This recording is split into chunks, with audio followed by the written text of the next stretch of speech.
estudiaremos el cráneo articulado. Vamos a ver que el cráneo tiene una cara anterior, una cara lateral, una cara posterior, una cara superior, una cara inferior, y si hacemos un corte a nivel de la bóveda de la calvaria, veríamos en su base no la cara inferior, sino la cara endocraniana.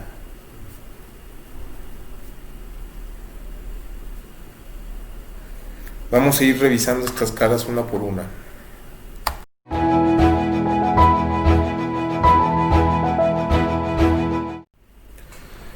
Vamos a ver la cara anterior.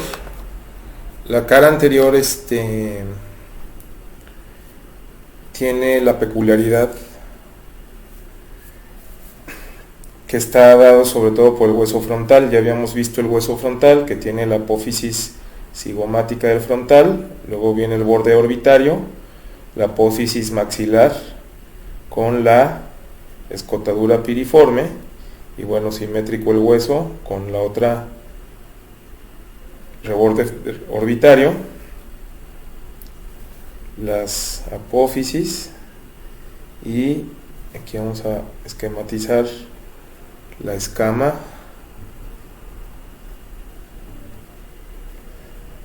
del frontal, la calvaria.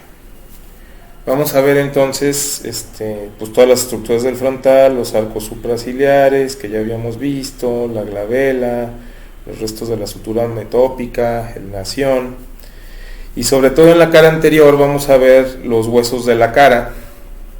Vamos a ver aquí unos huesos que son pares, que veremos cuando veamos la cara, que son los huesos propios de la nariz, y aquí estaría un hueso que es el hueso maxilar superior, también llamado maxila, que va a formar el límite lateral de la apertura piriforme, que tiene esta apófisis ascendente, por eso se llama apófisis maxilar del frontal, porque este hueso maxilar se articula con esta apófisis, tiene esta apófisis piramidal para el maxilar, y aquí en la parte inferior ya veremos que tiene las apófisis alveolares para los dientes, el incisivo medial, incisivo lateral, canino, primer premolar, segundo premolar, primero, segundo, tercer molar.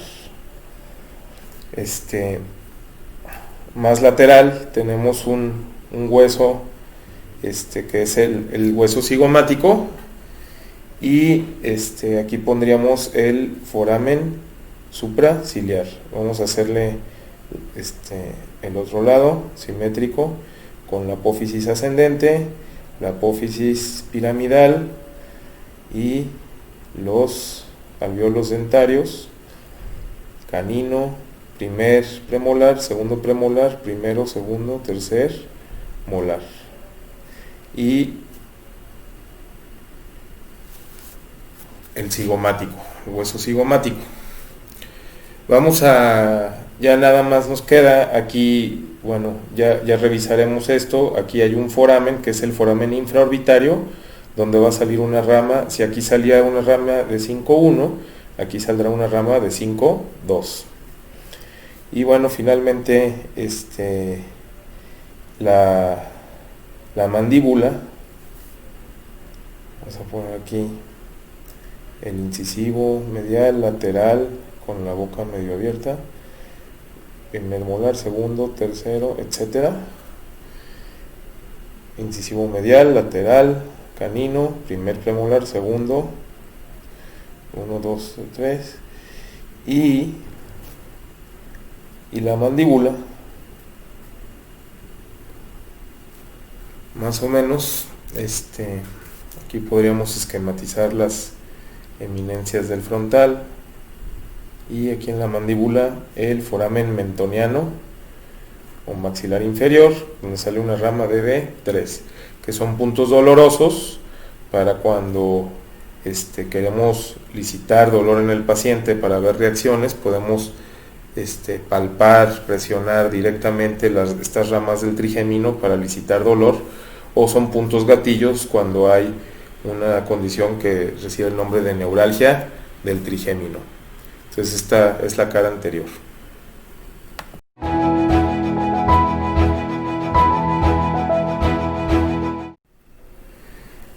En esta cara anterior también pues vamos a describir los huesos que se están articulando en la base del cráneo, en la órbita. Vamos a ver, ya habíamos dicho que aquí estaba la porción orbitaria del frontal, que le formaba un techo al globo ocular en la órbita, la porción orbitaria del frontal. Y vamos a ver también que esta apófisis ascendente va a contribuir con también la porción más medial e inferior de la órbita. Entonces toda esta porción inferomedial lo está aportando el piso de la órbita, el hueso maxilar o la maxila, el maxilar superior o la maxila. Más medial aquí vamos a tener un huesecillo que es también de la cara, que tiene un canal, que es el hueso lagrimal. Esto normalmente es el hueso lagrimal, también hueso de la cara, o también llamado hueso unguis. Y más lateral al lagrimal vamos a tener ya propiamente un hueso de la base del cráneo, que es esta porción, que es la lámina papirácea del etmoides, que era la porción que quedaba lateral en las masas laterales del etmoides. Todavía más hacia atrás vamos a tener el ala menor, este triangulito, el ala menor del esfenoides, con el foramen óptico. El foramen óptico que da paso al par craneal o al nervio craneal segundo, al nervio óptico, en el ala menor del esfenoides. La parte más lateral la va a conformar este hueso, que es el cigomático, y entonces aquí entre el ala menor del esfenoides, aquí va a estar el ala mayor del esfenoides. Y aquí ya habíamos dicho que entre el ala mayor y el ala menor hay una fisura que recibe el nombre de fisura orbitaria superior. Pero también aquí en la parte inferior, entre el ala mayor y el hueso maxilar, va a haber otro foramen, otra fisura, que va a ser la fisura orbitaria inferior, por donde va a pasar la vena oftálmica inferior. En la fisura orbitaria superior, la vena oftálmica superior, con los pares craneales ya habíamos dicho 3, 4, 5, 1 y 6. Mientras que el más importante, los vasos que vienen del ojo hacia adentro del cráneo, en el seno cavernoso. Y esos son los huesos que conforman la órbita. Exceptuando porque falta aquí un hueso que hay una apófisis muy pequeñita aquí entre el hueso maxilar y el etmoides, que es el hueso palatino. O sea, el palatino, que es un hueso de la cara que viene en la parte posterior del maxilar, tiene una apófisis con una faceta articular a la órbita. Entonces el hueso palatino contribuye a la órbita.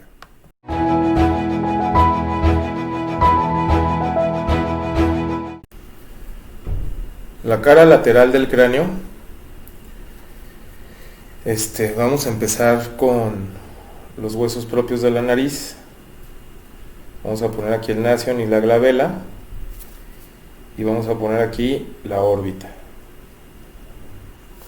Aquí vamos a esquematizar el hueso cigomático, articulándose con la apófisis cigomática del temporal, con el tubérculo preglenoideo, la cavidad glenoidea y el conducto auditivo externo. Vamos a poner la apófisis estiloides, y aquí pondríamos la apófisis mastoides. Por detrás saliendo el occipital, el parietal y aquí el frontal. Vamos a esquematizar aquí el ala. Aquí vamos a ponerle un poquillo de fondo. Y vamos a esquematizar aquí el ala del esfenoides. Y pondríamos aquí la escama del temporal. Aquí vamos a poner la escama del frontal con la sutura coronal, y aquí pondríamos la sutura landoidea. Entonces, aquí ya vamos explicando ciertas articulaciones craneales: la sutura coronal con la escama del frontal. Aquí está la articulación del ala mayor del esfenoides. Aquí tenemos la articulación con la escama del temporal y el parietal, y aquí esta sutura que es la sutura lambdoidea. Esta es la sutura temporal.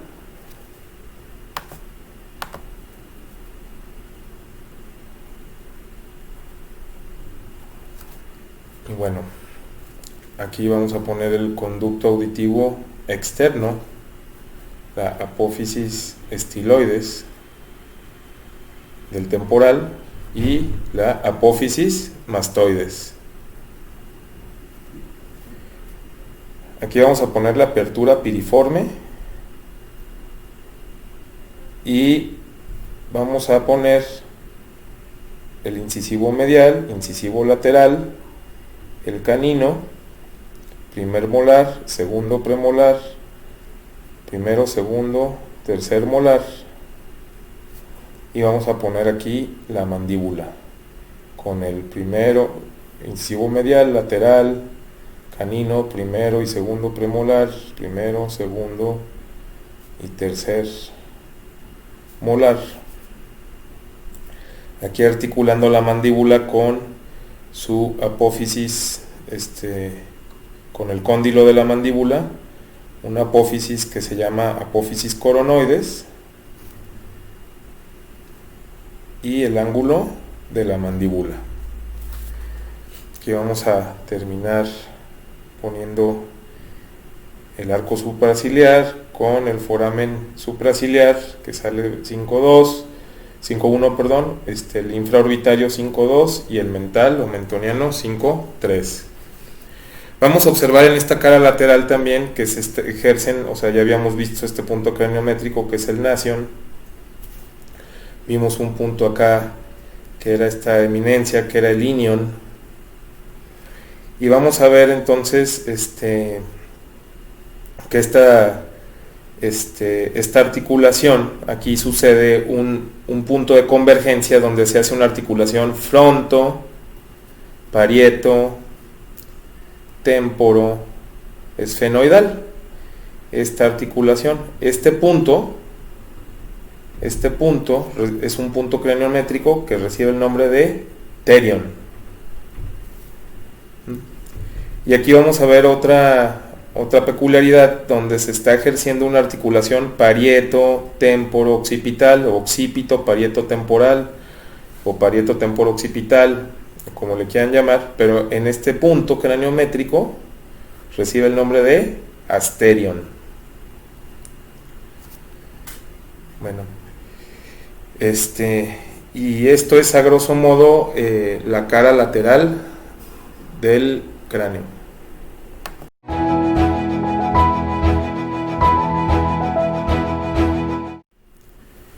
Vamos a ver ahora la cara superior.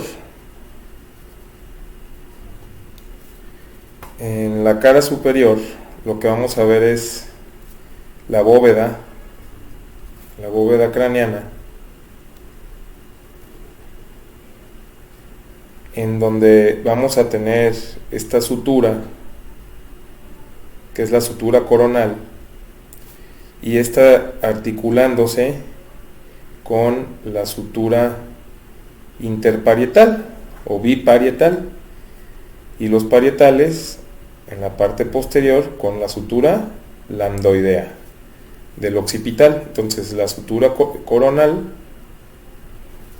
la sutura interparietal o biparietal, o también llamada sutura sagital, y la sutura lambdoidea. Entonces aquí los forámenes parietales, y aquí veremos algo parecido a lo que veíamos en la norma lateral, que es una articulación frontobiparietal. Esta articulación, este es un punto craniométrico que recibe el nombre de bregma. Y aquí este sitio también, occipito biparietal, recibe el nombre de lambda. Estos puntos craniométricos son importantes sobre todo en el recién nacido, porque en el recién nacido el frontal, justo antes de, en la etapa fetal, el frontal todavía no se fusiona. Los huesos parietales, así como cuadrangulares,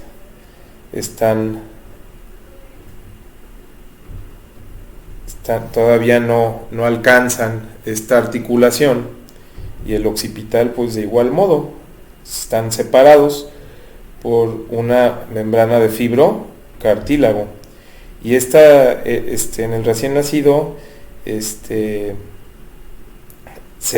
crean estas separaciones para permitir un crecimiento perpendicular a las suturas.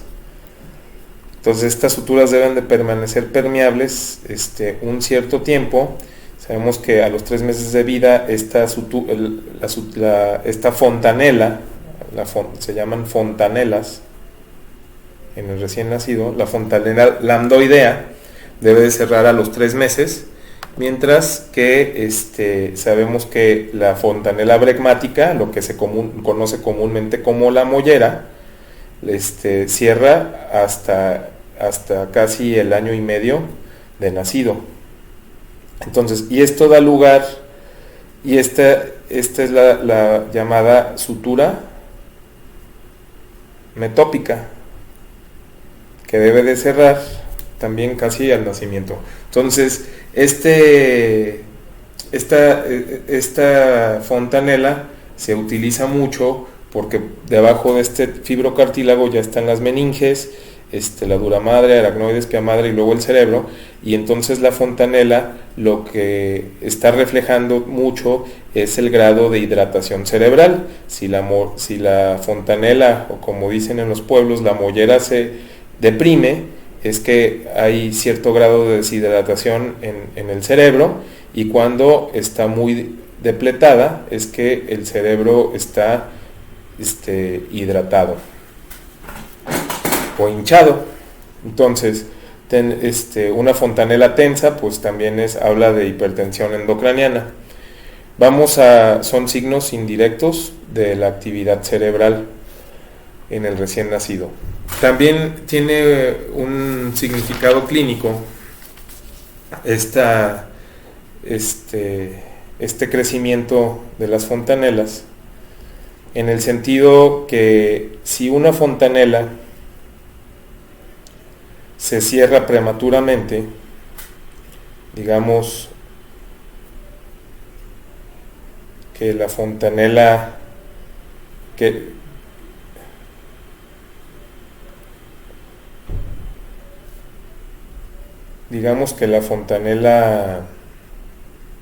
que la sutura coronal, bueno, digamos que la sutura sagital se cierra prematuramente.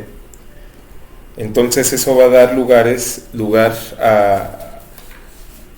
a defectos craneales conocidos como cráneo-sinostosis, en el cual, como el crecimiento es perpendicular a las suturas, si se cierra la sutura sagital, esta sutura se cierra prematuramente, entonces el crecimiento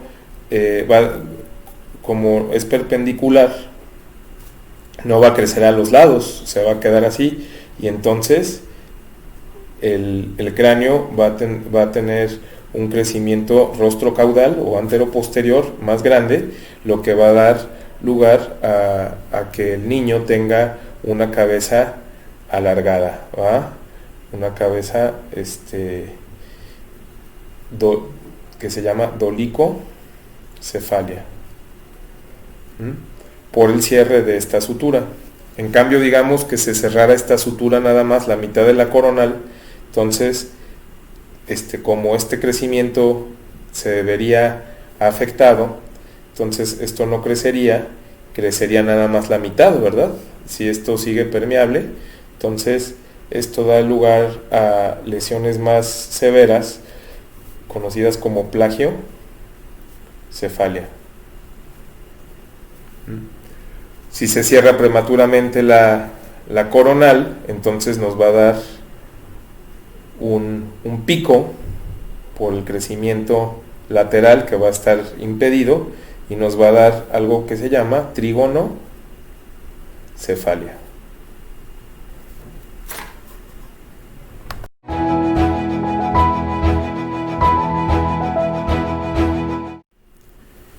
Vamos a ver ahora la cara superior. En la cara superior lo que vamos a ver es la bóveda craneana,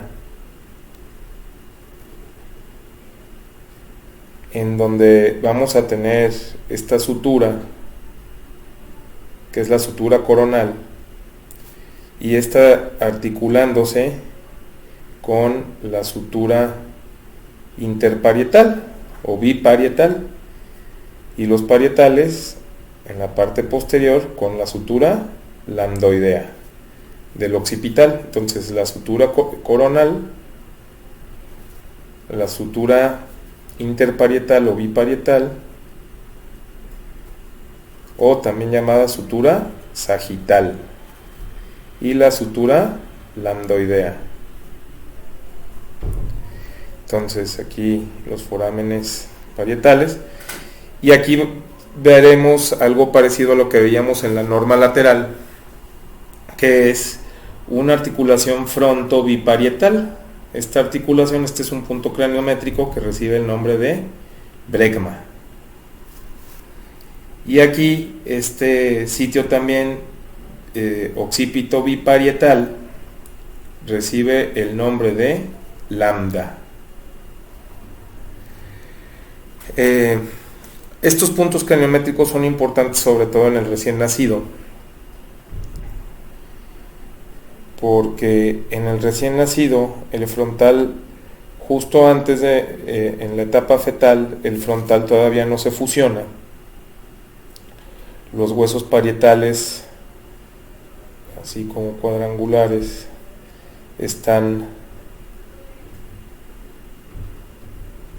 todavía no alcanzan esta articulación, y el occipital pues de igual modo están separados por una membrana de fibrocartílago, y en el recién nacido se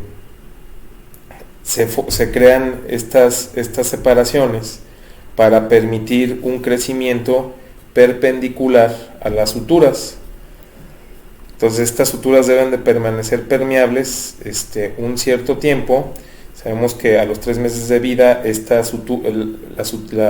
fontanela, se llaman fontanelas en el recién nacido, la fontanela lambdoidea debe de cerrar a los 3 meses, mientras que sabemos que la fontanela bregmática, lo que se conoce comúnmente como la mollera, cierra hasta casi el año y medio de nacido.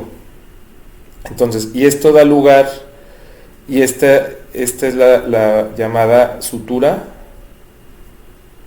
metópica, que debe de cerrar también casi al nacimiento. Entonces, esta fontanela se utiliza mucho porque debajo de este fibrocartílago ya están las meninges, la dura madre, aracnoides, pia madre y luego el cerebro, y entonces la fontanela lo que está reflejando mucho es el grado de hidratación cerebral. Si la fontanela, o como dicen en los pueblos, la mollera se deprime, es que hay cierto grado de deshidratación en el cerebro, y cuando está muy depletada es que el cerebro está hidratado o hinchado. Entonces, una fontanela tensa pues también habla de hipertensión endocraniana. Son signos indirectos de la actividad cerebral en el recién nacido. También tiene un significado clínico este crecimiento de las fontanelas, en el sentido que si una fontanela se cierra prematuramente, digamos que la fontanela que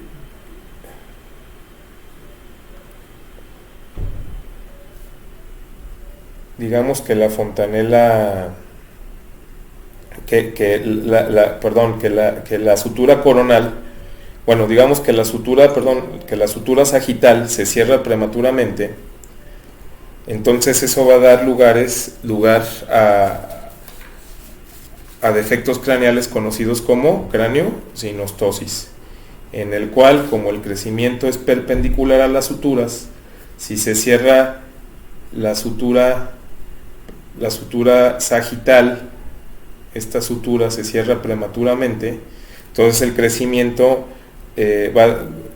como es perpendicular, no va a crecer a los lados, se va a quedar así, y entonces el cráneo va a tener un crecimiento rostrocaudal o anteroposterior más grande, lo que va a dar lugar a que el niño tenga una cabeza alargada, ¿va? Una cabeza que se llama dolicocefalia,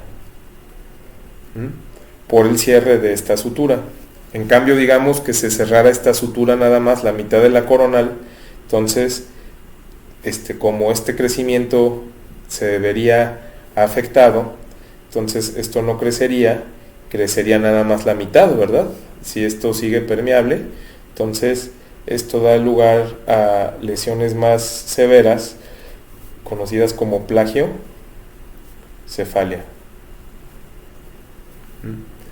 Si se cierra prematuramente la coronal, entonces nos va a dar un pico por el crecimiento lateral que va a estar impedido, y nos va a dar algo que se llama trigonocefalia.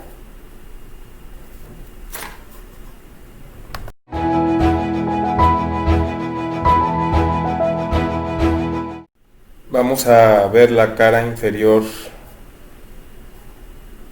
del cráneo articulado, y lo primero que vamos a ver es la arcada dentaria dentro del maxilar, con el incisivo medial, el lateral, el canino, primer premolar, primero, segundo y tercer molar.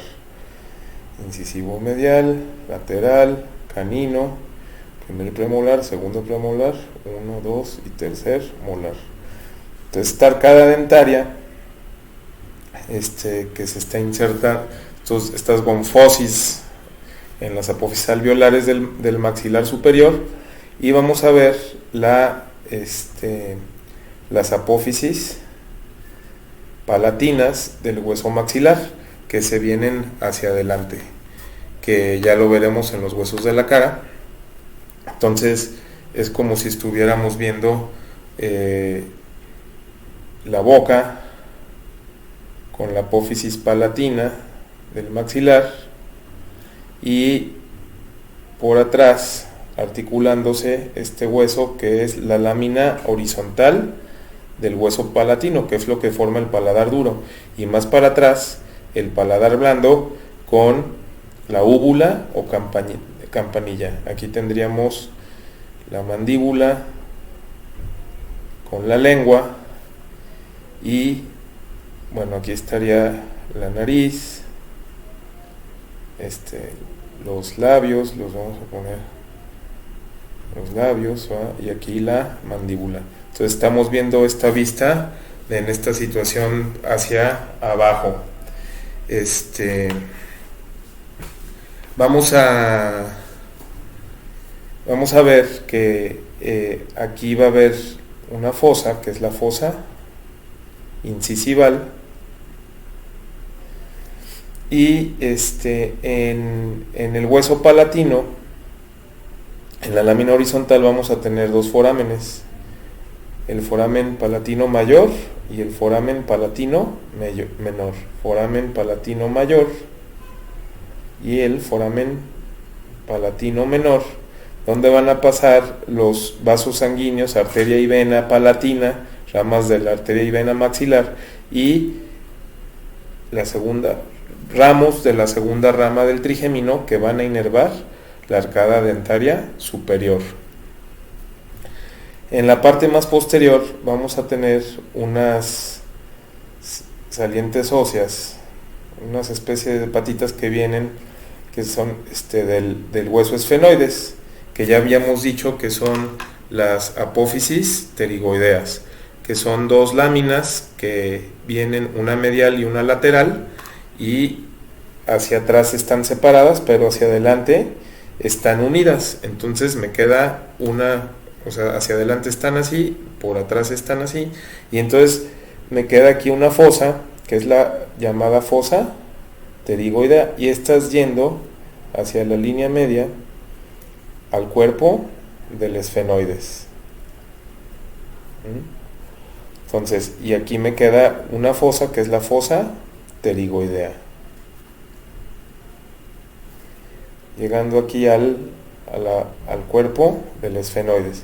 Y en este cuerpo del esfenoides, donde se va a estar también haciendo una articulación de tipo esquindelesis, como una T y con una quilla que va a bajar, que va a ser el hueso vomer.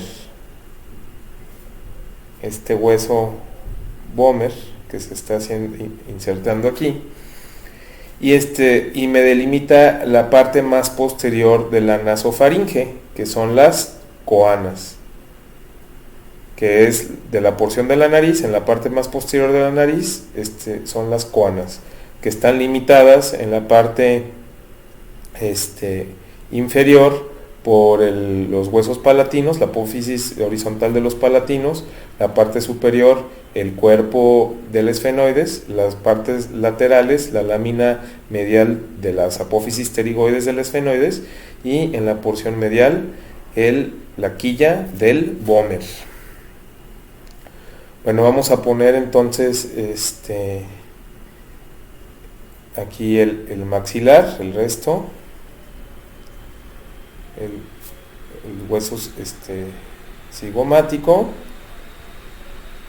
y vamos a tratar de ilustrar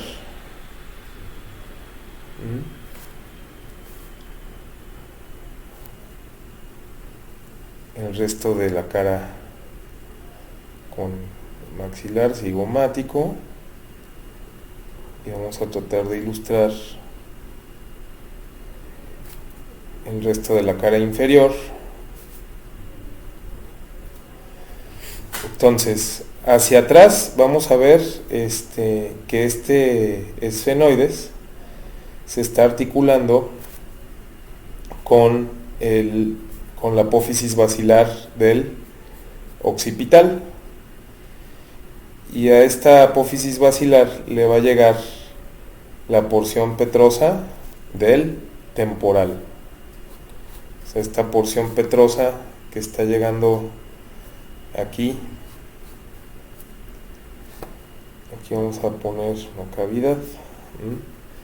Entonces la porción, esta sería la porción petrosa vista por abajo del temporal, y aquí llegando la apófisis basilar del occipital.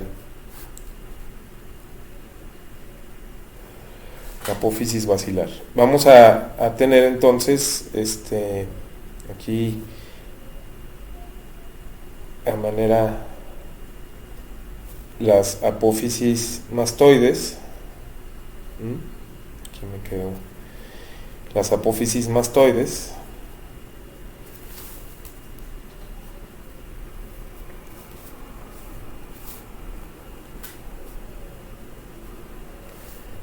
Las mastoides.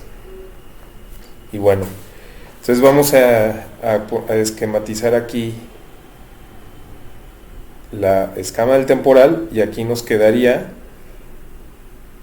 las alas mayores del esfenoides. Entonces vamos a tener aquí en las alas mayores un foramen que es alargado, que va a ser el foramen oval, por donde sale la tercera rama del trigémino. La segunda no la veo porque el foramen redondo no lo veo porque queda más adelante, pero sí que alcanzo a ver aquí en la parte de la espina el foramen espinoso, antes llamado redondo menor, donde entra la arteria meningia media. Vamos a tener también aquí un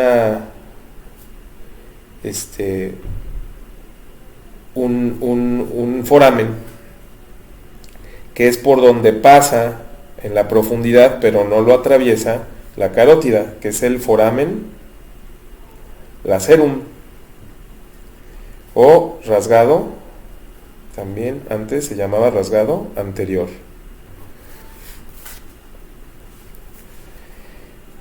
Aquí donde está la ranura digástrica de la mastoides, vamos a tener una saliente ósea, justo por adelante de la mastoides vamos a tener una saliente ósea, que es la apófisis estiloides.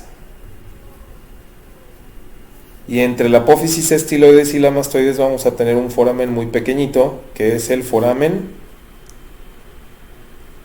estilomastoideo.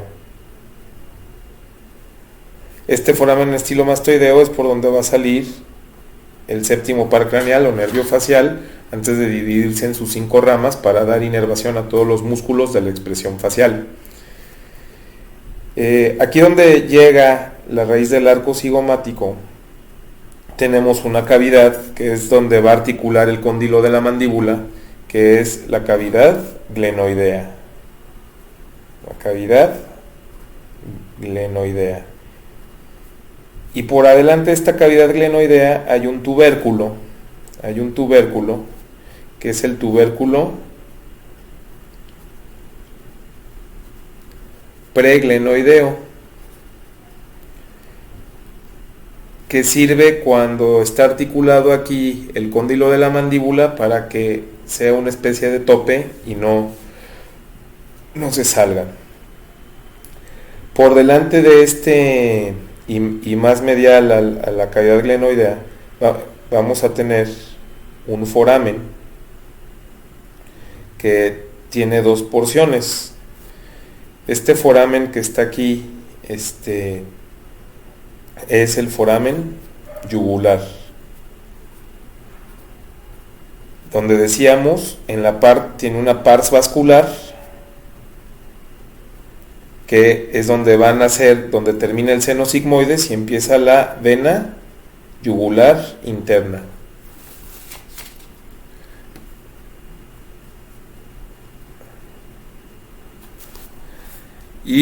Pero también tiene una pars nerviosa, y esa pars nerviosa es donde van a salir los pares craneales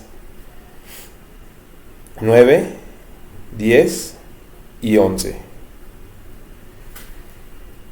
El glosofaringio, el vago y el espinal. El espinal es puramente motor y lo que hace es mover los hombros hacia arriba y mover la cabeza hacia los lados. Lo estudiaremos con detalle. Más anterior y un poco más lateral, vamos a tener todavía en la porción petrosa un último foramen, que es el foramen carotidio. Este foramen carotidio es donde va a entrar la arteria carótida interna y se va a hacer profunda dentro de la porción petrosa para llegar a los lados de la silla turca, en la cara endocraniana, y luego subir para dividirse en arteria cerebral anterior y cerebral media, que ya hemos dicho que las arterias carótidas son las arterias que van a irrigar el cerebro. En el occipital tenemos otro foramen, que es un foramen grande, que es el foramen magno. Y en el foramen magno es donde entra la médula espinal y se convierte en tallo cerebral. A los lados, limitando el foramen magno, tenemos dos salientes óseas llamadas cóndilos, los cóndilos del occipital, que ya decíamos que estos van a articular con la primera vértebra cervical, el atlas, cóndilos del occipital. Y también decíamos que estos tienen un conducto, que es el conducto hipogloso, por donde pasa el nervio hipogloso, que va a ir hacia la lengua.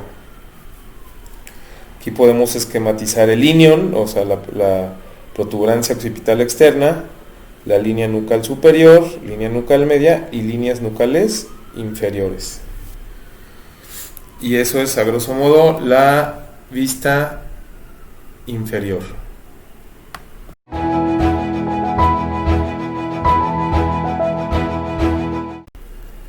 Bueno, vamos a ver ahora la cara endocraniana.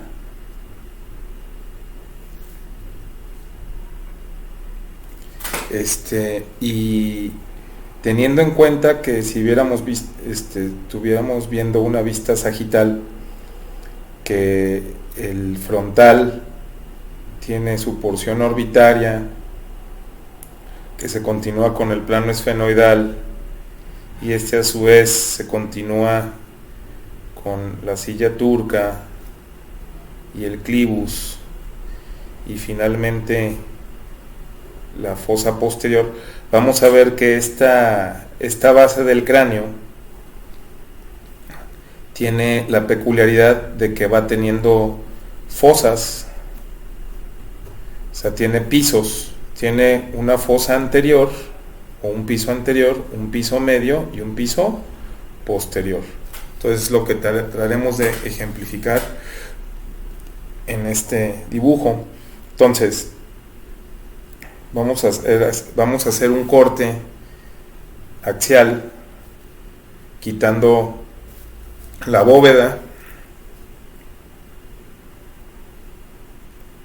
el occipital, y vamos a poner aquí el frontal.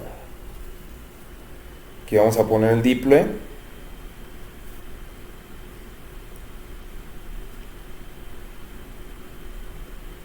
Y vamos a empezar con la cresta frontal anterior.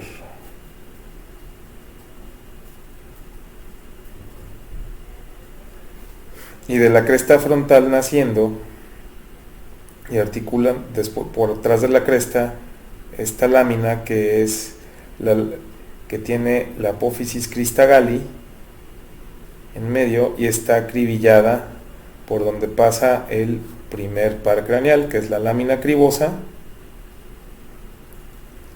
por donde está llegando a la nariz las ramas del nervio craneal 1 u olfatorio. Vamos a ver que en la parte superior, a los lados en el frontal, es lo que llamábamos la porción orbitaria del frontal, pero ahora estamos por la cara interna donde descansa el cerebro, vamos a ver que esta porción orbitaria del frontal tiene muchas rugosidades y es una lámina muy delgada que la hace susceptible a los traumatismos cranioencefálicos. Como es muy delgada, es muy fácil que se fracture, que haya sangrados y que ocasione lo que se llama como el signo de ojos de mapache. El signo de ojos de mapache, que es una equimosis, es un morete alrededor de los ojos, y que cuando los traumatismos son muy fuertes pueden incluso lastimar la lámina cribosa y dar alteraciones olfatorias. Más posterior vamos a tener las alas menores del esfenoides y lo que le llaman el plano esfenoidal.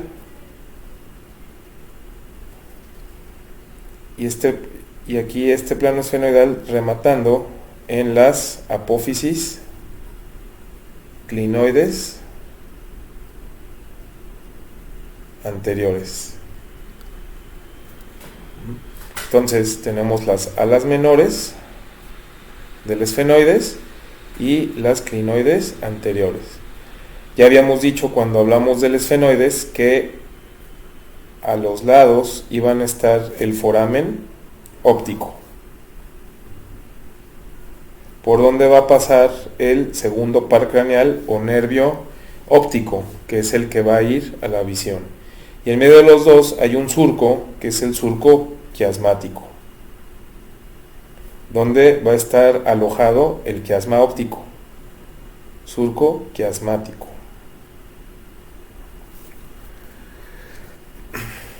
Por detrás de este surco, aquí vamos a por detrás de este surco vamos a tener aquí por abajo un pequeño tubérculo, que es el tubérculo celar. Este tubérculo celar es una sobreelevación en lo que va a ser la silla turca. Finalmente aquí tenemos el llamado piso de la silla, el piso celar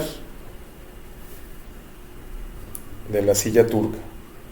Por atrás ya habíamos dicho que iba a haber una lámina que era la lámina cuadrilátera, y esta lámina cuadrilátera rematando en las apófisis clinoides posteriores. A los lados de la silla turca un surco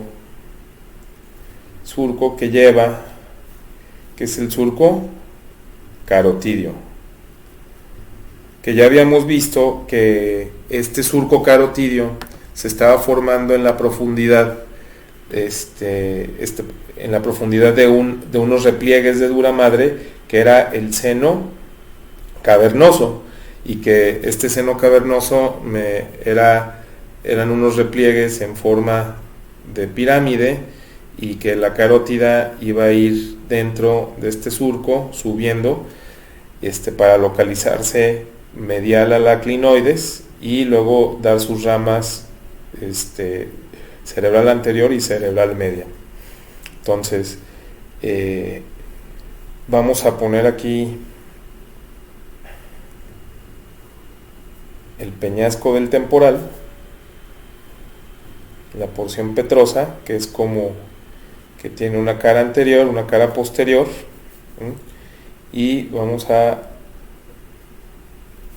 dividir con la escama del temporal, y entonces aquí me quedaría el ala mayor del esfenoides. Entonces, en el ala mayor de los esfenoides, recordar que aquí está la fisura orbitaria superior.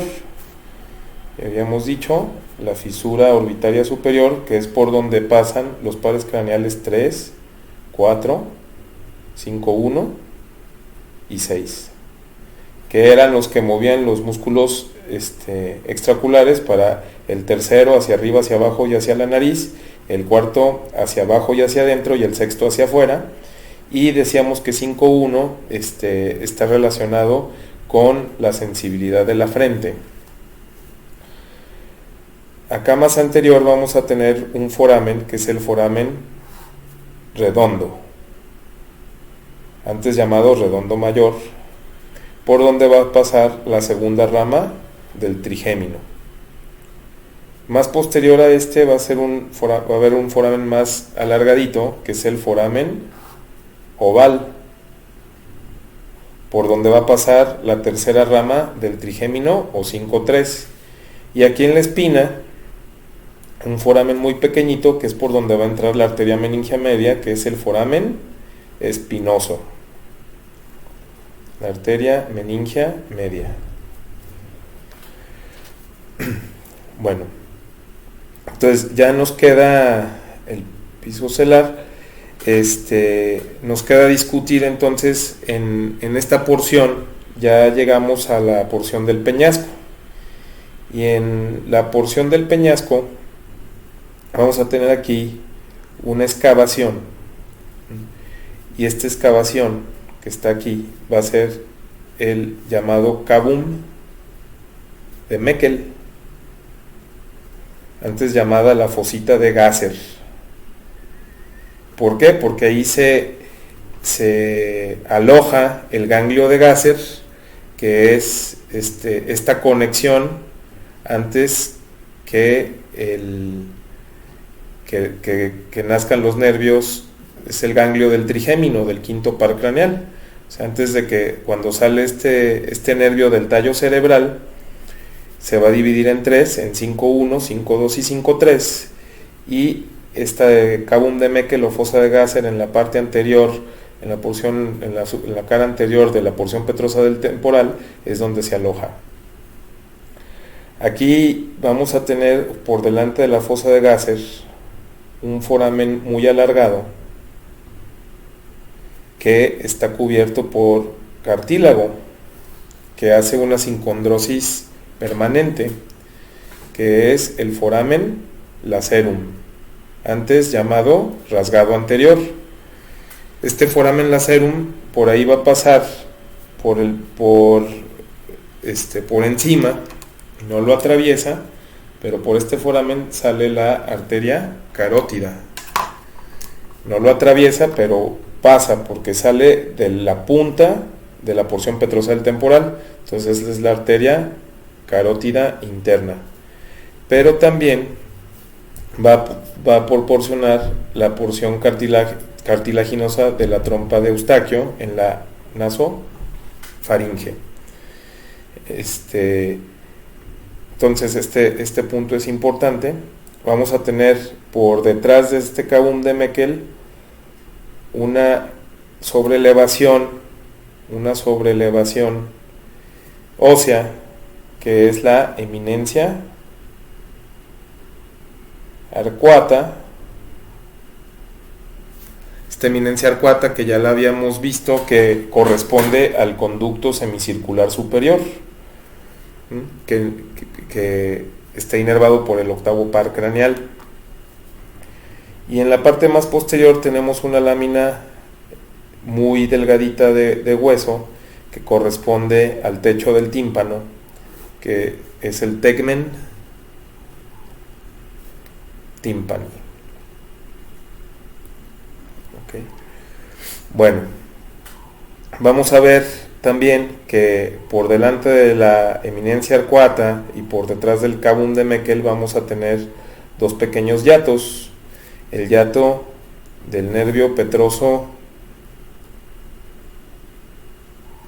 mayor y el hiato del nervio petroso menor. El nervio petroso mayor, que son ramas del séptimo par craneal o facial, y el nervio petroso menor, que son ramas del nervio glosofaringio. Entonces vamos a ver que este nervio petroso mayor se va a meter aquí en su hiato, se mete aquí en relación con el Cavum de Meckel, con el ganglio de Gasser, se va a salir de la base del cráneo, va a ir va a llegar aquí a la unión del cuerpo del esfenoides con el apófisis pterigoides, y aquí tenemos un pequeño foramen, que es el foramen del conducto pterigoideo, o antes llamado vidiano, que es este nerviecillo que va a ir para inervar junto con los vasos vidianos, que son ramos de la arteria maxilar y de la vena maxilar, son ramos del séptimo par craneal. Aquí en la parte posterior de la porción petrosa vamos a tener un conducto, que es el conducto auditivo interno. Este conducto auditivo interno, por ahí van a entrar al cráneo el octavo par craneal, que estaba inervando tanto a los conductos semicirculares como al órgano de la audición, o sea, es el vestíbulo coclear. Pero también va a salir de aquí y va a entrar a este conducto auditivo interno, va a salir del cráneo el séptimo par craneal. El séptimo par va a entrar aquí, va a ir por los conductos de falopio para terminar saliendo, primero sale por el conducto auditivo interno y finalmente sale en la base del cráneo por este foramen, que es el estilomastoideo, y termina dividiéndose en 5 ramas para darle movilidad a la cara. Aquí vamos a tener entonces la apófisis basilar,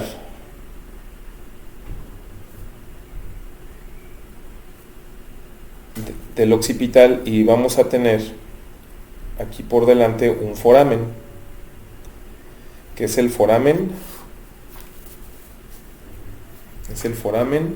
yugular. Este foramen yugular ya lo habíamos descrito, decíamos que tiene una parte vascular y una parte nerviosa, que en la parte vascular es donde se forma la vena yugular interna, y la parte nerviosa es donde van a salir los nervios glosofaringio, el 9, el vago y el espinal o accesorio. Esta vena yugular se va a estar formando aquí por una vena pequeña que viene aquí del seno cavernoso, que es la vena petrosa inferior.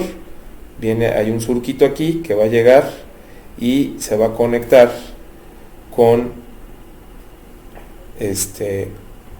un seno que venía aquí, que es el seno, que parece que hace una S sigmoides, el seno sigmoides.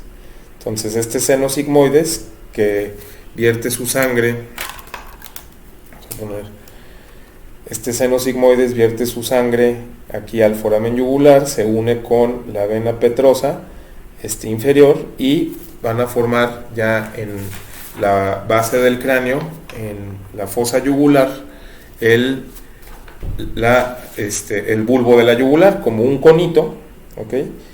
Y entonces este seno, este surco del seno sigmoides, termina en el foramen yugular y se continúa con el surco del seno transverso, que ya habíamos dicho que llega hasta parte del parietal, y en la línea media, justo a nivel del ilion, de la prominencia occipital, va a haber un punto donde se van a unir los senos, que este punto se llama confluencia de los senos,